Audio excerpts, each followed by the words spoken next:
Irmãos queridos, agora eu quero convidá-los ao texto sagrado de Atos dos Apóstolos, para onde voltamos depois de alguns meses. Para aqueles que nos visitam, é assim que estudamos a Bíblia na maior parte do tempo, expondo os livros inteiros das Escrituras, capítulo após capítulo, parágrafo após parágrafo. E é o que vamos fazer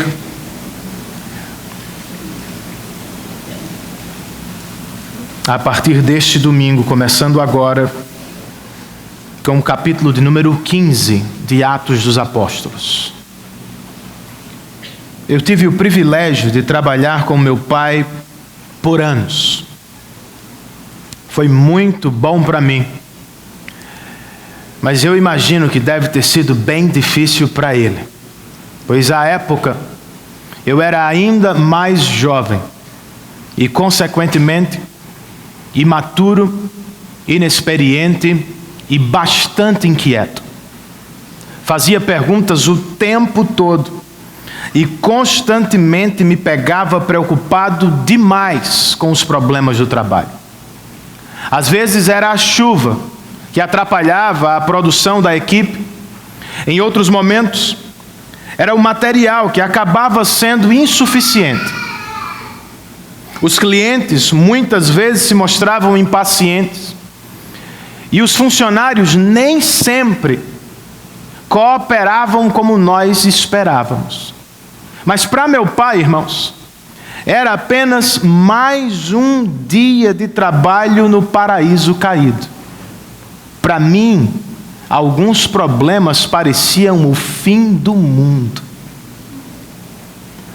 Foi quando, em uma conversa sobre o assunto, ouvi algo dele que jamais vou esquecer. Ele me disse: filho, é melhor se acostumar, pois para onde se virar na vida, você terá de lidar com problemas. Até na igreja, pai? Eu perguntaria nessa tarde. E a resposta dele, muito provavelmente, seria a resposta de Lucas, o autor do livro de Atos dos Apóstolos. De acordo com o que vamos estudar, irmãos, neste capítulo 15, a beleza, a paz e o progresso da Igreja de Cristo estão ameaçados. Antes de retomar o crescimento internacional, a igreja tem de sentar aqui para resolver um problema interno. Ela vai precisar parar para lidar com a assim chamada de controvérsia judaizante. Vamos ao texto? Atos dos Apóstolos, capítulo 15. Eu quero ler, para começar, somente o verso 6. E depois, como temos feito, eu peço que você tenha a sua Bíblia aberta, pois vamos ler quase que o texto inteiro durante a exposição. Atos 15, verso 6, o texto inspirado diz: os apóstolos e os presbíteros se reuniram para considerar essa questão. Oremos mais uma vez, irmãos. Senhor Deus, concede-nos luz na mente para a compreensão da Tua palavra e poder do alto nos corações para desejar realizar a Tua vontade. Nós precisamos de Ti, ó Espírito Santo de Deus, e por isso nós oramos no nome de Cristo Jesus e para a glória dele. Amém.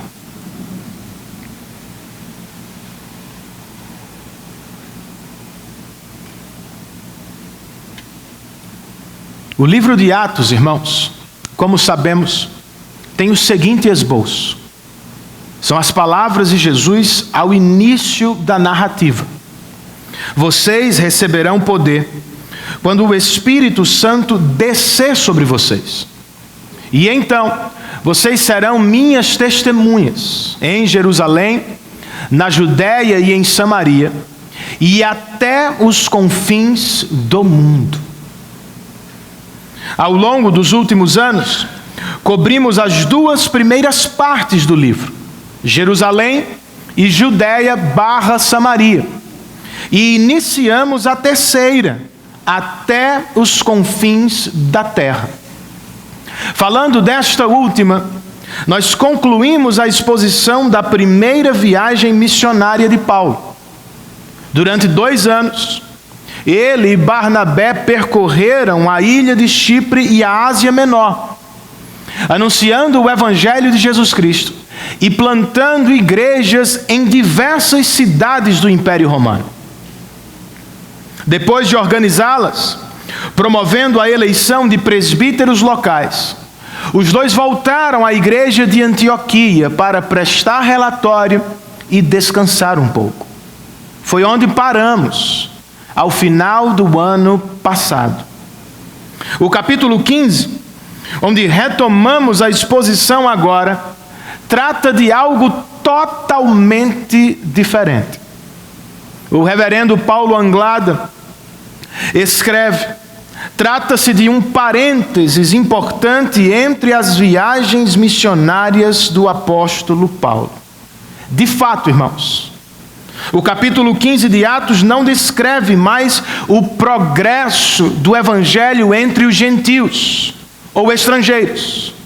Antes, ele aborda o problema da entrada destes na igreja do Senhor. Para resolver a questão, como lemos há pouco, apóstolos, missionários e presbíteros locais se reuniram no que ficou conhecido como o Concílio de Jerusalém. É o que acontece, irmãos, muitas vezes ao longo da caminhada, quer gostemos ou não, como família e como igreja. Vez por outra temos de sentar para resolver os nossos próprios problemas. A pergunta é: como vamos fazê-lo? Como os nossos irmãos resolveram a controvérsia judaizante em Jerusalém? E o que podemos aprender com eles? Usando os principais personagens deste texto bíblico, eu gostaria de repartir com vocês algumas abordagens que podem nos ajudar. Primeiramente, irmãos, consideremos Paulo e a sua defesa do Evangelho. Comecemos com o problema em si. Atos 15, verso 1. Volte os seus olhos outra vez para o texto comigo. O autor inspirado nos diz: alguns homens desceram da Judéia para Antioquia e passaram a ensinar aos irmãos: se vocês não forem circuncidados conforme o costume ensinado por Moisés, não poderão ser salvos. Essa era a questão, amigos. Pregadores, supostamente enviados pela igreja de Jerusalém, estavam dizendo aos cristãos gentios ou estrangeiros: sem a circuncisão e sem a obediência às leis cerimoniais de Moisés, vocês não podem estar certos da salvação. Eram chamados de judaizantes, pois ensinavam que os gentios, para entrarem na igreja de Deus, precisavam se tornar judeus. Eles estavam certos, irmãos? Claro que não. Por isso, Lucas registra no verso 2: a questão levou Paulo e Barnabé a uma grande contenda e discussão com eles. Assim, Paulo e Barnabé foram designados, junto com outros, para irem a Jerusalém tratar da questão com os apóstolos e com os presbíteros. percebendo que o ensino dos judaizantes era perigoso e que poderia causar muitos danos à fé e à igreja dos gentios, Paulo e Barnabé se levantaram imediatamente para defender o evangelho da graça, irmãos. É aqui, muito provavelmente, que nasce a carta de Paulo aos Gálatas, a primeira que ele escreveu. E se você se recorda de alguma coisa da epístola, você deve se lembrar que Paulo registra ali que na ocasião teve de repreender até mesmo o apóstolo Pedro, e isso publicamente. De acordo com o evangelho, judeus e gentios são aceitos por Deus da mesma forma, pela graça de Deus e mediante a fé em Cristo Jesus. Os gentios não precisavam se tornar judeus. Deveriam entrar pela mesma porta, a porta da graça, que estava aberta mediante o sangue derramado de Cristo Jesus. Paulo e Barnabé fizeram mais. Na verdade, a igreja de Antioquia os enviou a Jerusalém, os enviou à igreja de Jerusalém, com quem deveriam se reunir em concílio, com os presbíteros das igrejas locais e com os apóstolos da igreja do Novo Testamento. E eis aqui um momento muito revelador, irmãos. Pois ele nos diz que as igrejas do Novo Testamento não eram totalmente independentes. Apesar da distância, todas elas estavam ligadas. E havia no meio delas, como temos na nossa própria igreja, uma espécie de governo representativo. Pastores, missionários e presbíteros se reuniram em um concílio em Jerusalém. Por isso, registra Lucas no verso 3, a igreja de Antioquia os enviou, e ao passarem pela Fenícia e por Samaria, contaram como os gentios tinham se convertido. E essas notícias alegraram muito a todos os irmãos. Chegando a Jerusalém, foram bem recebidos pela igreja, pelos apóstolos e pelos presbíteros, a quem relataram tudo que Deus tinha feito por meio deles. E eu acrescentaria, levando grande alegria também aos cristãos de Jerusalém. Sim, os cristãos da Fenícia e de Samaria ficaram muito alegres com a salvação dos gentios. Mas os cristãos de Jerusalém também deveriam ficar. Vocês não concordam? Deus estava salvando os gentios, irmãos. Por meio do ministério de Paulo e Barnabé, igrejas estavam sendo plantadas e muitos pecadores estavam se tornando parte do povo de Deus. A igreja deveria estar saltando de alegria na presença do Senhor. Mas será que é o que fazemos o tempo todo? Com o que nos alegramos na vida, irmãos?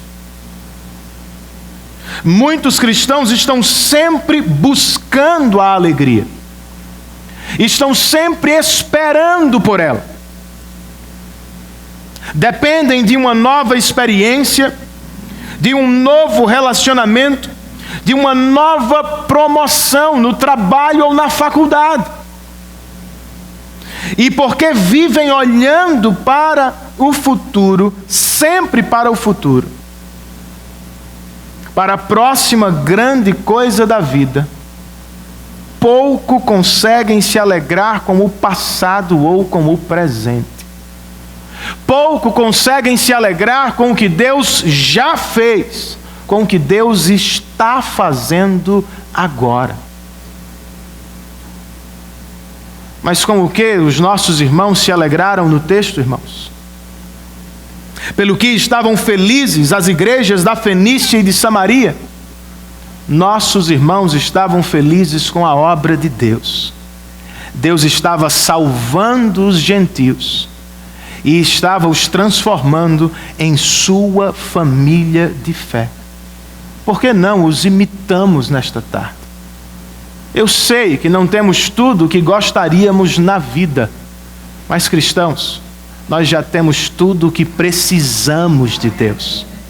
Por causa de Cristo Jesus, nós, que outrora andávamos distante, agora estamos perto de Deus. Nós, que éramos forasteiros e estrangeiros, agora somos membros da família de Deus. Alegremos-nos, irmãos, com a boa notícia do Evangelho e com tudo que Deus fez por nós em Cristo Jesus. Eis também pelo que deveríamos lutar. Lutamos e brigamos muito por coisas pequenas e irrelevantes. Mas eis neste texto uma briga boa para mim e para você. Como Paulo e Barnabé, irmãos, nós devemos brigar para que todos os cristãos, começando nas nossas casas, todos eles se achem cada vez mais felizes e satisfeitos no Senhor. Em vez de brigar o tempo todo com o seu cônjuge, você deveria brigar consigo mesmo, pedindo a Deus força, santidade e poder do alto, para liderar sua casa em santidade e crescimento. Em vez de brigar o tempo todo com os irmãos da igreja ou com os colegas de trabalho, você deveria brigar em oração, pelos irmãos, pelos amigos, pelos familiares, pedindo a Deus oportunidades, graça e instrumentos para evangelizá-los e discipulá-los. Era o que Paulo e Barnabé estavam fazendo. Eles brigaram com os judaizantes pelo bem dos cristãos gentios. Mas como, Renan? Como podemos lutar pelo bem de nossas igrejas e de nossas famílias? Para começo de história, irmãos, sejamos, por favor, realistas. Nós não chegamos ao céu ainda. Nossos corpos ainda não foram glorificados. E o pecado ainda não foi totalmente erradicado dos nossos corações. Embora salvos, ainda somos pecadores. É por isso que nos desentendemos em casa, no trabalho e na igreja. Eu e vocês ainda não somos tudo o que deveríamos ser. Estamos a caminho. Mas louvemos a Deus. Se estamos em Cristo, já não somos mais quem éramos no passado. Louvemos a Deus pelo que Ele fez e tenhamos paciência com os outros e com nós mesmos. Em breve seremos tudo aquilo que Deus projetou para nós, para todos sempre, por meio de Cristo Jesus. E se precisar, na verdade, você vai precisar, como Paulo e Barnabé, peça ajuda. Percebam isso. Paulo e Barnabé estão defendendo o Evangelho enquanto discutem diretamente com os judaizantes. Mas eles também estão defendendo o Evangelho quando sobem a Jerusalém para tomar parte em um concílio maior. Notem isso, irmãos. Paulo e Barnabé eram homens cheios do Espírito, mas não podiam resolver aquele problema sozinhos. Eles precisaram de ajuda e recorreram aos apóstolos e aos demais presbíteros. Essa é a nossa realidade também, cristãos. Por mais conhecedor da Bíblia que seja, vez por outra você esbarra em um texto mais complicado, mais complexo. Por mais piedoso que seja, você já deve saber que não consegue viver à altura de tudo que Deus espera de você o tempo todo. O que fazemos? Nós pedimos ajuda, irmãos. Procuramos pastores, presbíteros, nos aproximamos de homens e mulheres mais experientes e humildemente pedimos ajuda. Não é tanta humilhação assim. Na verdade, um pedido por socorro neste dia pode, quem sabe, salvar o seu casamento. Pode recolocar a sua vida cristã outra vez nos trilhos. Então peça ajuda se você precisa. É assim também que defendemos o Evangelho. Quando nos reunimos para cultuar, quando nos encontramos com os irmãos para momentos de discipulados, e quando enviamos pastores e presbíteros de nossa igreja para os concílios da denominação, estamos todos lutando pelo bem do Evangelho e pelo bem da igreja de Cristo Jesus. Essa foi a abordagem de Paulo.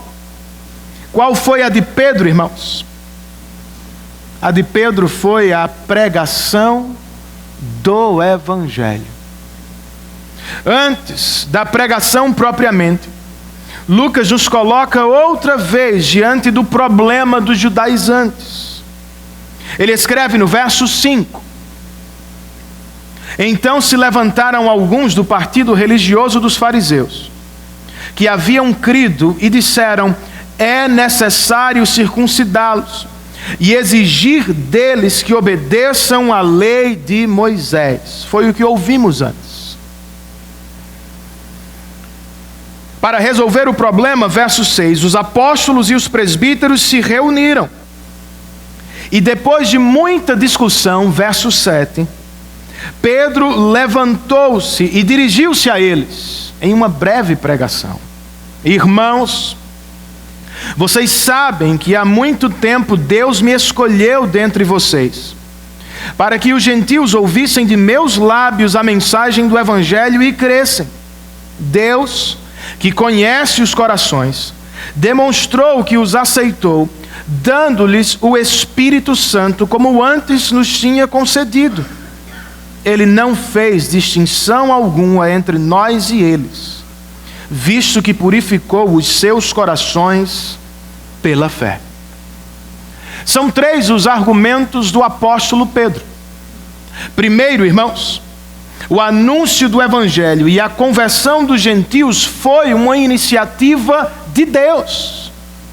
Pedro diz àqueles que estavam presentes no concílio: foi Deus quem primeiro me escolheu. E foi Deus quem me enviou como pregador do Evangelho aos gentios. Segundo, o próprio Deus autenticou a conversão e o ingresso dos gentios na igreja de Cristo, dando-lhes o mesmo Espírito Santo que nós recebemos em Jerusalém. João Calvino, comentando a passagem, escreve: era quase como se o Senhor estivesse apontando para eles e dizendo para Pedro: Pedro, os gentios também são meus, são membros da minha família pela fé em Cristo Jesus.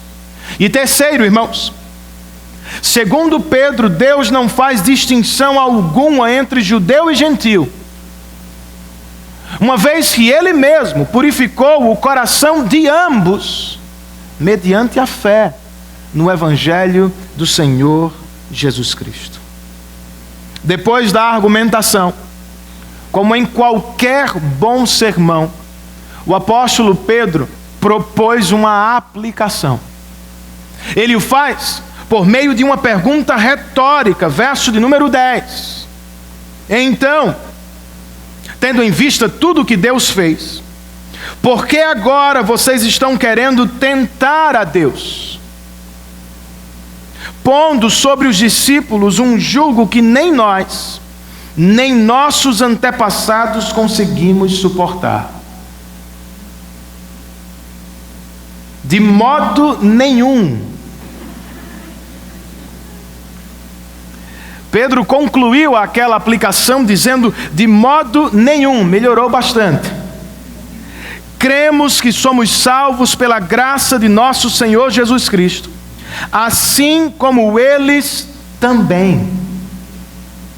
Em vez de tentar a Deus, como os hebreus haviam feito no deserto, irmãos, quando desejaram voltar ao Egito, Pedro está exortando a igreja de Jerusalém e dizendo: vamos celebrar a graça.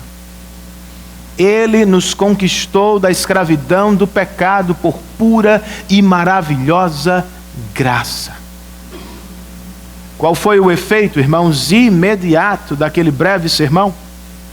Verso 12. Lucas nos diz: toda a assembleia ficou em silêncio, enquanto ouvia Barnabé e Paulo falando. Não foi a respeito a Barnabé e Paulo, os missionários enviados pela igreja para pregar aos gentios. Como nota um comentarista, aquele silêncio certamente foi provocado pela pregação contundente do apóstolo Pedro. Irmãos, é o que deve acontecer entre nós domingo após domingo. O Evangelho deve nos deixar em silêncio diante de Deus. Os judeus não podem se orgulhar diante de Deus, pois como os gentios também são pecadores, como os gentios também são salvos pela graça. Judeus, brasileiros, americanos, asiáticos e africanos, todos devem ficar em silêncio diante de Deus. Cristãos, poderíamos defini-los assim: são pessoas que ficam em silêncio diante do Senhor. Por quê, irmãos? Primeiro, porque de nada podem se gabar, nada têm para oferecer, nada podem fazer para conquistar a salvação. Depois, cristãos ficam em silêncio diante de Deus, porque são tomados pelo assombro, pela maravilha do Evangelho. O Deus Santo contra quem pecamos tomou a iniciativa, agiu na história, enviou o seu Filho unigênito para morrer por nós e para nos dar a salvação. O Evangelho, irmãos, nos deixa em silêncio, enquanto nos humilhamos para adorar aquele que nos salvou. Ah, Renan, eu não sou tão presbiteriano assim, eu não me aguento, eu tenho que falar. Você pode. Na nossa igreja você deve falar, desde que seja imitando Pedro. Fale para pregar o Evangelho, para a salvação dos perdidos. De acordo com o que ouvimos de Pedro, irmãos, o Senhor se utiliza de um pregador e de uma pregação para, por meio da ação do Espírito, gerar fé e arrependimento nos corações. É o que podemos fazer e falar, é o que devemos pregar e cantar. O Evangelho de Cristo, e somente Ele, para a salvação de todo e qualquer pecador. Alguns judeus queriam acrescentar ao Evangelho. Diziam aos gentios: vocês não podem confiar somente em Cristo. Certamente precisam dele, Mas vocês devem acrescentar ao Evangelho, precisam fazer a parte de vocês, cumprir a parte de vocês, passar por este ritual, realizar esta obra. Paulo, Pedro e depois deles Tiago, todos vão dizer não. Judeus e gentios são salvos somente por obra de Cristo Jesus. Os tempos mudaram, irmãos. Mas porque temos no coração alguma religião meritória, vez por outra, igrejas e cristãos querem acrescentar a obra de Cristo. Venham à nossa igreja, recebam o Evangelho, mas façam alguma coisa. Não! Pecadores não precisam cumprir uma lista de regras, não precisam se vestir de tal maneira, não precisam atender a algumas datas. Para ser salvo, o pecador precisa apenas confiar em Cristo Jesus e no que Ele fez na cruz do Calvário. Fale do Evangelho para a salvação dos perdidos. Fale do Evangelho no nosso meio, para a edificação da igreja, para quebrar as barreiras que ainda nos dividem. Na ocasião do Concílio de Jerusalém havia uma barreira étnica. Judeus e gentios estavam divididos. Nos nossos dias, ainda há muitas barreiras que querem separar o povo de Deus. Vamos jogá-las por terra. Como, Renan? Pregando o Evangelho, irmãos, aos irmãos e aos nossos corações. Pois o Evangelho, mais do que qualquer tentativa humana, nos nivela todos aos pés da cruz. O apóstolo Paulo escreve aos Gálatas: não há judeu nem grego, escravo nem livre, homem nem mulher, pois todos são um em Cristo Jesus. Em outras palavras, irmãos, entre nós não há maior ou menor, superior ou inferior. Há apenas irmãos e irmãs, salvos por Cristo Jesus e unidos nele para a glória de Deus Pai. Fale para jogar as barreiras por terra. Fale, irmãos, para impedir as divisões, para impedir as barreiras no nosso meio. Lembre-se do Evangelho quando lutando contra o orgulho do seu coração. E se quer falar, fale como fez Pedro. Fale para não dividir a igreja de Cristo. Foi o pastor presbiteriano Derek Thomas que me fez perceber o que eu vou falar agora. Se o Concílio de Jerusalém, de fato, aconteceu depois da carta aos Gálatas, como eu creio e muitos outros teólogos também, Pedro já havia sido repreendido publicamente por Paulo. Facilmente poderia ter ficado ressentido, irmãos. Voltando para Jerusalém, facilmente teria encontrado fãs no partido dos fariseus. Ele poderia ter sido contra Paulo no concílio. E, consequentemente, poderia ter sido contra o Evangelho da graça de Deus. Não foi o que fez, irmãos. Mesmo sabendo que Paulo não era a pessoa mais fácil com quem trabalhar, nós vamos ouvir sobre isso no próximo domingo. E mesmo tendo vivido a vergonha da repreensão pública, o apóstolo Pedro ficou de pé em Jerusalém, pelo bem do Evangelho e pela unidade da igreja. É o que precisamos fazer, cristãos. Algumas pessoas dividem a igreja simplesmente porque são orgulhosas. Não querem ceder, não se submetem à liderança, não reconhecem os próprios pecados, colocam sua preferência em primeiro lugar, seu destaque, os benefícios que poderiam ter,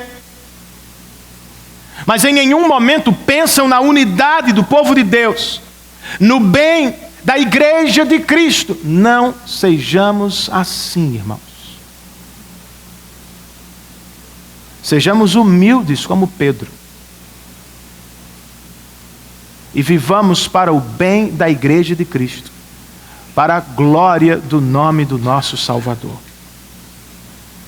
A abordagem de Paulo foi a defesa do Evangelho, a de Pedro foi a pregação do Evangelho. Para terminar, irmãos, qual foi a de Tiago? Tiago propôs o que eu chamei de o equilíbrio do Evangelho. Paulo e Barnabé tiveram a sua oportunidade. O texto nos diz, no verso 12, que os dois falaram de todos os sinais e maravilhas que por meio deles Deus fizera entre os gentios. Eu tenho a impressão que o discurso foi mais extenso, pois Lucas registra que eles falaram de todos os milagres que Deus operara. No entanto, Lucas deu a eles apenas um verso. Talvez tenha pensado, eu já registrei a primeira viagem missionária em detalhes. Quem quiser conhecê-la, volte aos capítulos 13 e 14. E talvez estivesse apenas desejando chegar logo àquele que seria o discurso decisivo do concílio. O discurso de Tiago, irmãos. O meio-irmão de Jesus, que àquela altura já era uma das colunas da igreja de Jerusalém. E o que foi que Tiago falou naquele dia? Ele tomou a palavra e no verso 14 disse aos irmãos: Simão nos expôs como Deus no princípio, voltou-se para os gentios, a fim de reunir dentre as nações um povo para o seu nome. Percebam a ênfase de Tiago, irmãos. De acordo com ele, e a semelhança do que Pedro já havia dito, a salvação dos gentios e o ingresso deles na igreja eram iniciativas do próprio Deus. Foi Deus quem se voltou para eles, a fim de reunir dentre todos os povos um povo para ter o seu próprio nome. E não se tratava apenas da interpretação dos apóstolos. Segundo Tiago, pastor de Jerusalém e muito provavelmente moderador do concílio, o que estava acontecendo entre os gentios nada mais era do que o cumprimento das profecias do Antigo Testamento. Ele se volta para a Bíblia, irmãos, para o Antigo Testamento, e diz, verso 15, concordam com isso, com o que está acontecendo, as palavras dos profetas, conforme está escrito. E ele nos dá um trecho do texto de Amós, verso 16. Depois disso voltarei e reconstruirei a tenda caída de Davi, reedificarei as suas ruínas e restaurarei, para que o restante dos homens busque o Senhor e todos os gentios sobre os quais tem sido invocado o meu nome, diz o Senhor, que faz estas coisas conhecidas desde os tempos antigos. Vocês se lembram, há pouco eu disse que este texto nos dava um vislumbre do nosso governo presbiteriano representativo. Aqui nós temos um vislumbre de nossa doutrina aliancista. Há irmãos nossos de outras denominações que dividem o povo de Deus. Os judeus do Antigo Testamento, os crentes do Novo Testamento. A igreja do Antigo Testamento, a igreja do Novo Testamento. Veja como o próprio Tiago fala sobre o assunto. De acordo com o profeta, Deus estaria para restaurar a tenda caída de Davi, ou seja, Israel. E quando Tiago olha para o que está acontecendo mundo afora, gentios e estrangeiros entrando na igreja, ele diz: a profecia está sendo cumprida. Deus está levantando a tenda caída de Davi. Só que a partir de agora, ela não será feita da nação de Israel. Ela será feita pelo novo Israel de Deus. A igreja de Cristo feita por todos os povos, línguas e nações do mundo. É a interpretação de Tiago, irmãos. Qual deveria ser a resposta da igreja àquilo que Deus estava fazendo? Bem, a proposta de Tiago está cheia de sabedoria e pareceu bastante equilibrada aos irmãos que ali estavam. Versos 19, 20 e 21. Portanto, à luz do cumprimento das profecias, diante do que Deus está fazendo, julgo que não devemos pôr dificuldades aos gentios que estão se convertendo a Deus.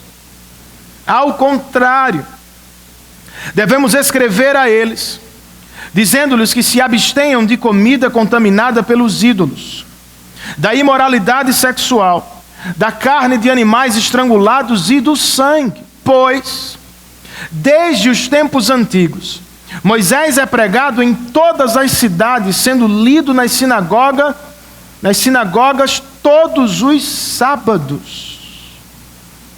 É uma proposta equilibrada, irmãos. De um lado você tem o pastor de Jerusalém, dizendo à sua própria congregação, feita de cristãos judeus: vocês não precisam fazer dos gentios judeus. Não ponham sobre eles as nossas dificuldades culturais. Vamos celebrar a graça de Deus e recebê-los no meio da igreja de Cristo. Do outro você tem o mesmo pastor, dizendo aos cristãos gentios: vocês não precisam se tornar judeus para serem parte da nossa igreja. Mas não se esqueçam de um detalhe: vocês já não são mais cristãos pagãos. Vocês agora são gentios cristãos. Vocês não devem ter mais lealdade suprema aos senhores e práticas deste mundo. Conquistados e seguros em Cristo, continuam gentios, mas agora vocês são cristãos. Não vivem mais como viviam antes. E por cuidado e respeito com os irmãos judeus, Moisés é pregado em todas as partes. Se afastem de algumas práticas que podem escandalizá-los. A proposta dele, irmãos, foi bastante equilibrada, como também deve ser o nosso procedimento cristão.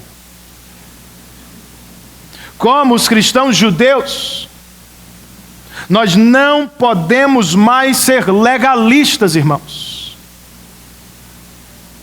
Pedro e Tiago concordam e defendem que não devemos pôr dificuldades aos gentios que estão se convertendo. Por que não? Porque, de acordo com o que ouvimos de Pedro, nós somos salvos pela graça de Cristo.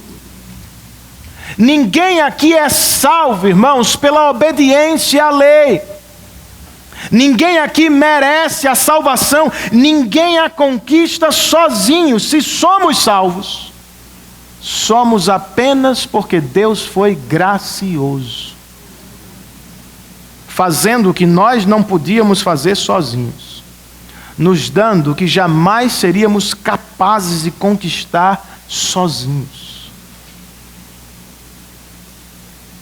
Agora, se é assim que o relacionamento com Deus funciona, por que vamos agir de modo diferente com os nossos semelhantes? Pense bem. Por que nossos filhos, por exemplo, precisam fazer por merecer nosso amor? Porque eles precisam nos conquistar o tempo todo. Porque não simplesmente recebemos e aceitamos os irmãos que chegam à nossa igreja, respeitando a tradição que eles tiveram e entendendo o ponto de vista teológico que até então eles ainda têm. Precisamos ser mais parecidos com Cristo nos nossos relacionamentos, irmãos. Precisamos tomar a iniciativa da graça, amar as pessoas que Deus nos confiou, sem exigir delas que nos conquistem primeiro.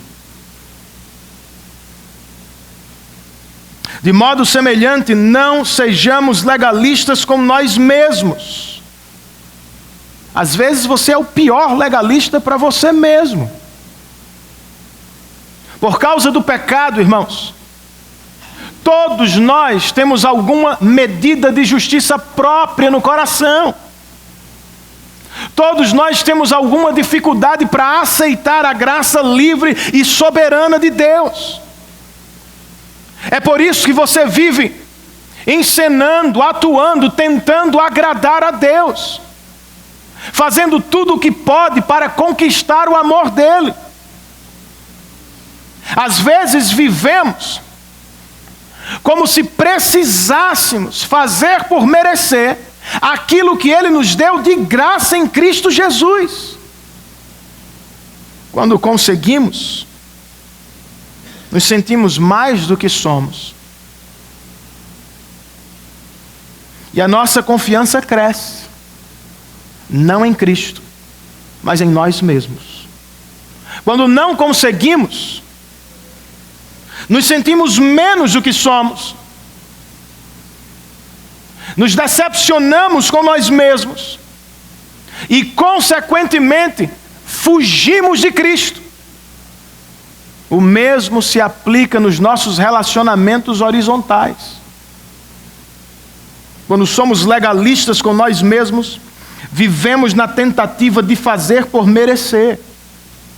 Quando conseguimos, nos sentimos orgulhosos e somos tentados a tratar as pessoas como se elas fossem menores. Quando não conseguimos, nos fechamos, nos afastamos de pessoas e permitimos que o medo nos paralise, não nos deixando tentar outra vez. Cristãos salvos pela graça não precisam viver assim, irmãos. Deus não vai nos amar menos se errarmos, não vai nos amar mais se acertarmos.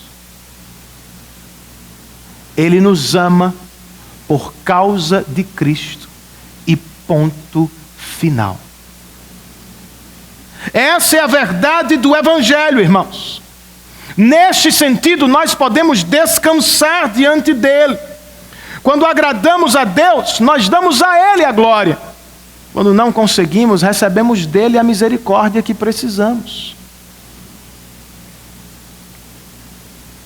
Nada, porém, muda o fato da cruz. Viver assim diante dele nos libera para viver da mesma maneira diante dos homens. Quer tenhamos os aplausos deles ou não, nada muda quem somos. Nós somos filhos benditos de Deus por causa de Cristo Jesus. Por causa disso, também não precisamos usar os homens para ter neles o nosso amor e a nossa glória. Nós podemos simplesmente servi-los, sabendo que fazendo mais ou menos, nós continuaremos por toda a eternidade sendo filhos benditos de Deus, irmãos. Esse é um lado do equilíbrio proposto por Tiago. O outro é o seguinte: como os cristãos gentios, sejamos sábios e cuidadosos. De novo eu digo, os gentios não precisam se tornar judeus para serem aceitos na igreja de Cristo. Eles ainda são romanos, gregos, africanos. Mas eles precisavam se lembrar, não são mais qualquer gentio. Eles agora são gentios cristãos. Eu e vocês também precisamos nos lembrar disso. Ainda somos brasileiros, ainda somos paraibanos, ainda temos os nossos costumes, a nossa cultura, a nossa música, a nossa história, o nosso povo. Glória a Deus por isso. Ninguém deixou de ser paraibano. Mas precisamos lembrar, não somos mais apenas paraibanos. Não somos mais apenas cidadãos desta terra. Em Cristo, nós ganhamos uma cidadania celestial. Nossa pátria é outra. Nossa lealdade agora não é mais à cultura, aos costumes, aos senhores e prazeres desta vida. Posso tê-los ou não, nossa lealdade última é a Cristo Jesus. Nossos valores mudaram, nossos sonhos mudaram, nós vivemos para Ele e não para nós mesmos.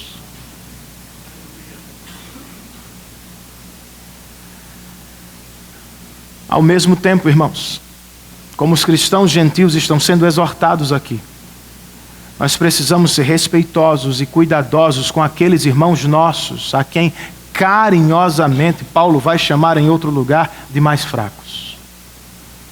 De novo, os gentios não precisam se tornar judeus, mas eles precisam saber que na família de Deus há judeus. Tiago diz, Moisés é pregado por toda parte. Os gentios precisam levar isso em consideração. Os judeus, se são cristãos, não deixaram de ser judeus como os gentios não deixaram de ser gentios. Alguns judeus podem vir a ser cristãos. Logo, os cristãos gentios precisam ter respeito e cuidado com eles.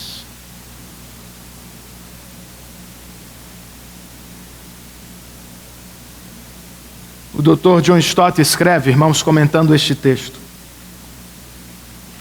uma consciência forte, biblicamente saudável, nos dá liberdade de ação.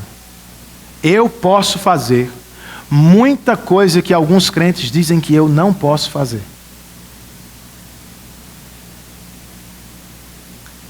Ele continua: mas devemos limitar nossa liberdade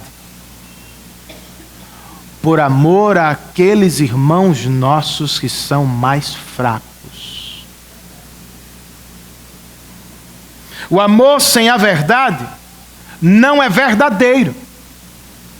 E a verdade sem o amor, como diz um presbítero de nossa igreja, nunca é tão eficaz como se propõe a ser.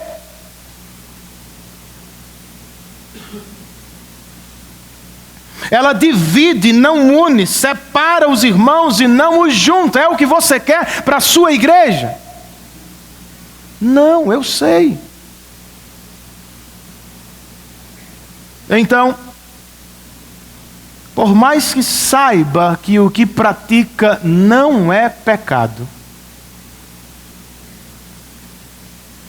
tenha cuidado com a sua vida e com o seu testemunho, por amor a Cristo e pelo bem desta igreja com quem você congrega.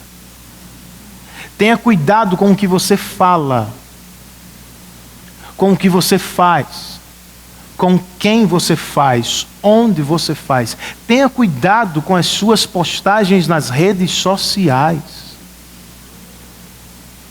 O que você faz, o que você fala diz respeito a esta comunidade. Direta ou indiretamente você está falando da igreja presbiteriana do bairro dos Estados e consequentemente do dono dela, Cristo Jesus. Ah, Renan, mas é a minha rede social. Eu ouvi outro dia de um jovem: meu irmão, Alguém que nasceu de novo não é mais dono de nada. A minha vontade, o meu vocabulário, eu quero falar assim, eu quero me vestir assim, eu quero fazer isso ou aquilo, meu irmão, pouco me importa o que você quer. O que me importa é o que Cristo quer, para a glória dele e para o bem da igreja. Tenhamos cuidado, irmãos. Sejamos sábios, cuidadosos e equilibrados, como propõe Tiago aqui ao final do Concílio de Jerusalém. Como vocês me ouviram mais cedo, ao início de minha vida profissional, eu me pegava constantemente preocupado demais com os problemas do trabalho. Alguns deles pareciam o fim do mundo, mas obviamente não eram. Eram apenas, como meu pai me ensinou, parte de mais um dia de trabalho em um paraíso caído.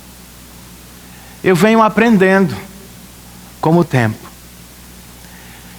Mas eu me lembro daquela época, irmãos, de algo que eu fazia ou vivia, que enchia o meu coração em meio aos problemas de alívio e de algum descanso.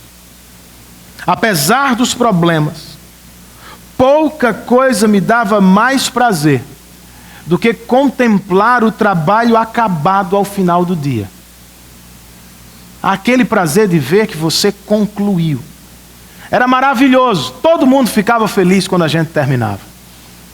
Os funcionários porque iriam descansar. Os clientes porque estavam recebendo o serviço. E eu porque todo mundo estava feliz. Era prazeroso, recompensador, animador. Eu acho que nós precisamos praticar mais isso.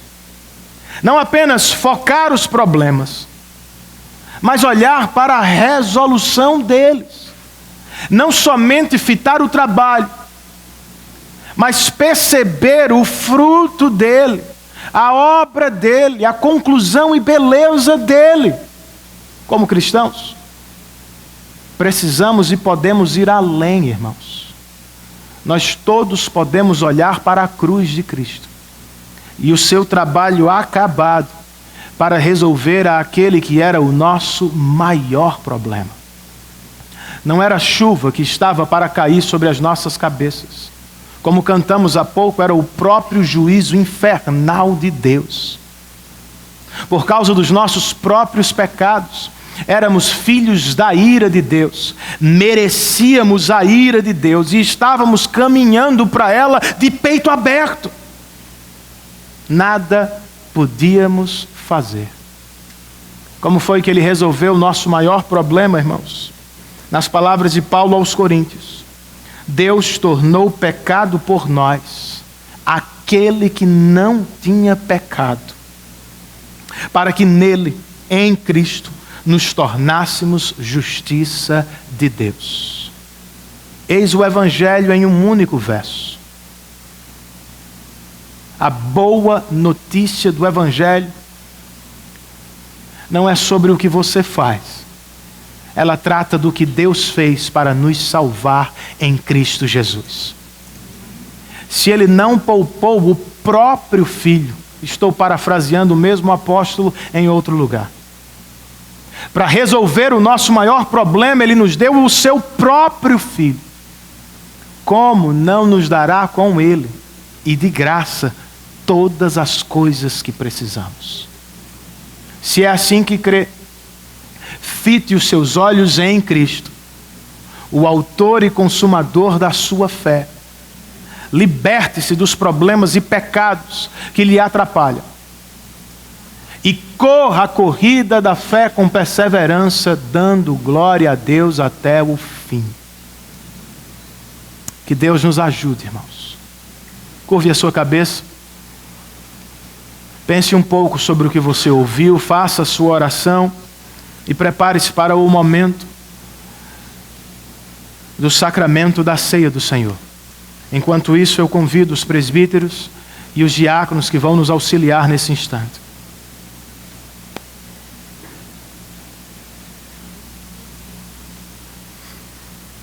Senhor, prepara-nos para a mesa do Teu Filho. Sim, ela é simples, não se compara à pompa do que faziam os nossos irmãos no Antigo Testamento. Mas ela é cheia de significado para nós. Ela nos lembra do que o Senhor fez em Cristo para nos salvar. E ela também nos concede a oportunidade de seguir confessando a nossa fé. O que nossa irmã Zuleide fez nesta tarde, nós fazemos agora. Ao celebrar o sacramento, nós estamos dizendo a ti e aos demais: nós ainda precisamos de Cristo. Nós precisamos dele e o temos até o fim da nossa caminhada. Use este sacramento para despertar a nossa fé, aquecer nossa paixão por ti e nos ajudar na caminhada cristã. Em nome de Jesus. Amém.